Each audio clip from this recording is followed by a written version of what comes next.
हरे कृष्ण। नारद पंचरात्र नामक ग्रंथ में देवर्षि नारद मुनि कहते हैं, आराधितो यदि हरिः तपसा ततः किम, नाराधितो यदि हरिः तपसा ततः किम। इसका अर्थ है, यदि श्री कृष्ण की आराधना हो रही है तो कठोर तपस्या की क्या आवश्यकता है, और यदि श्री कृष्ण की आराधना नहीं हो रही है तो कठोर तपस्या करने का भी क्या लाभ है। इस श्लोक से हमें ये शिक्षा मिलती है कि अगर कोई व्यक्ति श्री कृष्ण की प्रेममयी सेवा में संलग्न रहता है तो उसे बाकी सभी तपस्याओं और व्रतों का फल अपने आप ही मिल जाता है। यानी किसी भी व्रत और उपवास के पीछे का मुख्य उद्देश्य अपने आप को अधिक समय तक परम भगवान श्री कृष्ण के चिंतन, जप और सेवा में संलग्न करने का है। श्री चैतन्य चरितामृत नामक ग्रंथ में श्रील कृष्णदास कविराज गोस्वामी कहते हैं कि साधना भक्ति की प्रक्रिया के कुल 64 अंग है। इन सब के अंदर भी 10 अंग सबसे प्रमुख है, जिसका पालन भक्ति में गंभीर ऐसे साधक को अवश्य करना चाहिए। ये 10 अंग हैं: एक प्रामाणिक आध्यात्मिक गुरु की शरण ग्रहण करना, गुरु से दीक्षा तथा उपदेश प्राप्त करना, श्रद्धा एवं भक्ति भाव से आध्यात्मिक गुरु के आदेशों का पालन करना, पूर्ववर्ती आचार्यों के चरण चिन्हों का अनुसरण करना, आध्यात्मिक गुरु से भगवत सेवा के विषय में जिज्ञासा करना, श्री कृष्ण की संतुष्टि के लिए इंद्रिय तृप्ति का त्याग करना, श्री कृष्ण की दिव्य लीलाओं से संबंधित पुण्य तीर्थों में स्नान और निवास करना, मात्र देह और आत्मा के लिए जितना आवश्यक है उतने ही कार्यों में संलग्न रहना, यानी जरूरत से अधिक परिश्रम ना करना, श्री कृष्ण से संबंधित धार्मिक अवसरों जैसे कि जन्माष्टमी, एकादशी इत्यादि पर उपवास का पालन करना और पवित्र वृक्षों, गायों, वैष्णवों तथा ब्राह्मणों की उपासना करना। इन 10 प्रमुख अंगों में भी एकादशी व्रत की महिमा का उच्चारण किया गया है। तो ऐसे ही परम पावन रमा एकादशी का पालन करने का सौभाग्य हमें बस कुछ ही दिनों में प्राप्त होने वाला है, और वो भी भगवान को प्रिय इस पवित्र कार्तिक मास में। इससे बड़ा सौभाग्य क्या हो सकता है। तो चलिए आज आने वाली रमा एकादशी के उपलक्ष्य में हम उनकी महिमा और कथा का श्रवण करते हैं। चातुर्मास के पवित्र समय कार्तिक मास के कृष्ण पक्ष में आती है रमा एकादशी, और इस बार ये एकादशी तिथि आ रही है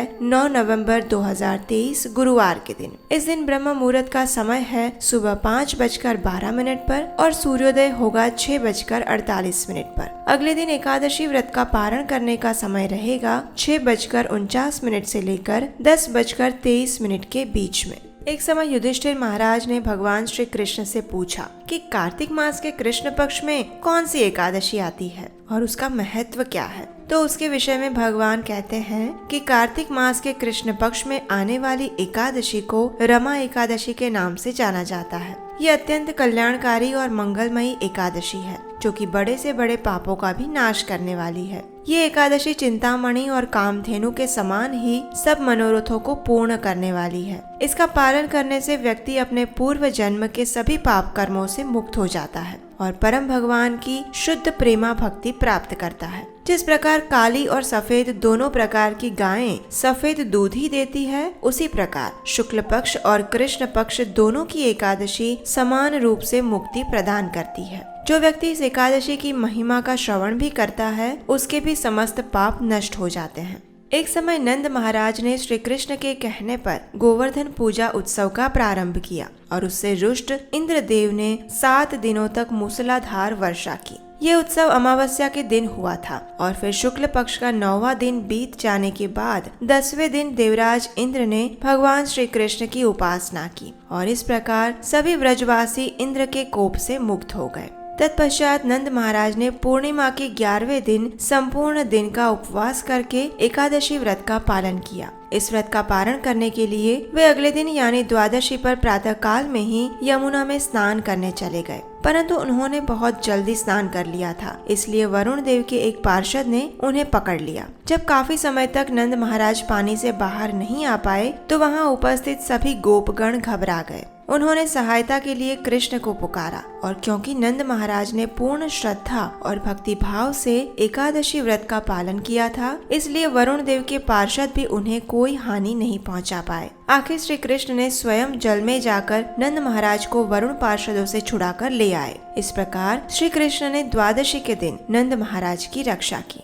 हमारे शास्त्रों में ऐसे अनेक उदाहरण प्राप्त होते हैं जिसमें एकादशी व्रत का पालन करने वाले साधक की महिमा गाई गई है और प्रत्येक संकट से उनकी रक्षा हुई है। तो चलिए अब हम देखते हैं कि कार्तिक मास के इस शुभ अवसर में आने वाली रमा एकादशी का व्रत पालन करने की विधि क्या है।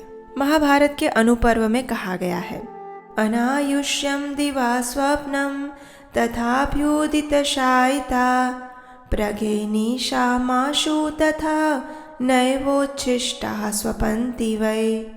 अर्थात दिन में सूर्योदय के बाद सोना आयु को क्षीण करने वाला है। प्रातः काल और रात्रि के आरंभ में भी नहीं सोना चाहिए। इसलिए जो भी व्यक्ति एकादशी व्रत का पालन करना चाहते हैं उसे कम से कम एकादशी के दिन प्रातः ब्रह्म मुहूर्त में उठ जाना चाहिए। ब्रह्म मुहूर्त का समय यानी सूर्योदय से 1.5 घंटा पहले का समय। उठकर स्नान इत्यादि से शुद्ध हो जाना चाहिए और फिर अपने घर में या मंदिर में भगवान की मंगला आरती करनी चाहिए अथवा उसका दर्शन करना चाहिए। तत्पश्चात इस रमा एकादशी व्रत का संकल्प लीजिए। उसके लिए हाथ में गंगा जल लेकर भगवान के समक्ष जाएं और उनसे प्रार्थना करते हुए इस श्लोक का उच्चारण करें। अगर आप संस्कृत में श्लोक नहीं बोल सकते तो कम से कम हिंदी में उसका अनुवाद पढ़ना चाहिए। ये श्लोक और उसका अनुवाद इस प्रकार है। एकादश्यां निराहारः स्थित्वा अहं परेहनि भोक्ष्यामि पुंडरीकाक्ष शरणं मे भवाच्युत।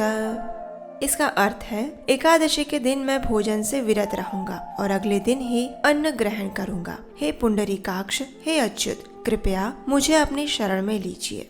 इस प्रकार संकल्प लेने के बाद अब समय है तुलसी सेवा का। तुलसी देवी को एक मध्यम उच्च आसन पर स्थित करें। उसके बाद उन्हें आवश्यकता अनुसार जल प्रदान करें। उनके समक्ष घी का दीपक प्रज्वलित करें और उनकी कम से कम 3 बार प्रदक्षिणा करें। कुछ लोगों द्वारा ऐसा भ्रम फैलाया जाता है कि एकादशी के दिन तुलसी में जल नहीं डालना चाहिए, लेकिन ऐसी किसी भी बात का समर्थन हमारे शास्त्र में नहीं किया गया है। इसलिए ऐसी भ्रामक और तथ्य विहीन बातों को ना माने। इसके बाद तुलसी देवी के समक्ष बैठकर हरे कृष्ण महामंत्र की माला का जप करें। इस दिन आप जितना अधिक मात्रा में इस माला का जप कर सकते हैं उतना अच्छा रहेगा। अग्नि पुराण के 12वें अध्याय के 6ठे श्लोक में कहा गया है कि एकादशी के दिन भरपेट खाना निषिद्ध कार्य है और उस दिन उपवास करना निश्चित रूप से भगवान श्री कृष्ण को प्रसन्नता देता है। इसलिए एकादशी के दिन हम उपवास का पालन करते हैं। पंचरात्र नामक ग्रंथ में बताया गया है कि एकादशी का पालन करने वाले व्यक्ति को एकादशी के दिन इन 5 चीजों का त्याग करना चाहिए।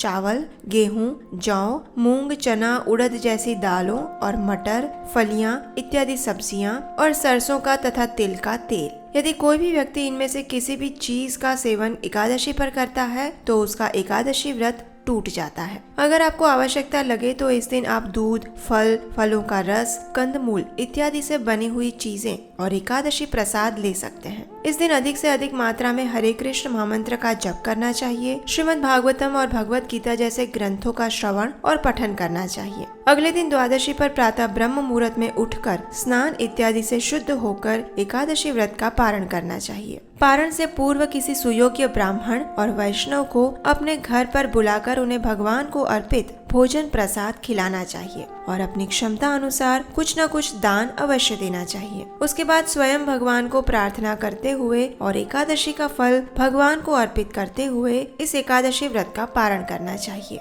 पारण की संपूर्ण विधि जानने के लिए आप हमारा पारण कैसे करें ये वीडियो भी देख सकते हैं। अगर आपको आने वाली इस रमा एकादशी की कथा अच्छी लगी है तो आपके अपने इस चैनल को सब्सक्राइब कर लीजिए ताकि आने वाली सभी एकादशी और अन्य शास्त्रों से प्रमाणभूत कथाएं आप निरंतर सुन पाए। अगर आपको सनातन वैदिक धर्म के इस प्रचार कार्य का हमारा ये अभियान अच्छा लगता है और इस पवित्र कार्य में अगर आप भी हमारी सहायता करना चाहते हैं तो स्क्रीन पर दिए गए नंबर पर अपना आर्थिक योगदान भेज सकते हैं। तो चलिए इस आने वाली परम मंगला रमा एकादशी का संपूर्ण श्रद्धा और भक्ति भाव से पालन करते हैं और अपने मन, शरीर तथा चेतना को भगवान के चरण कमलों में समर्पित करते हैं।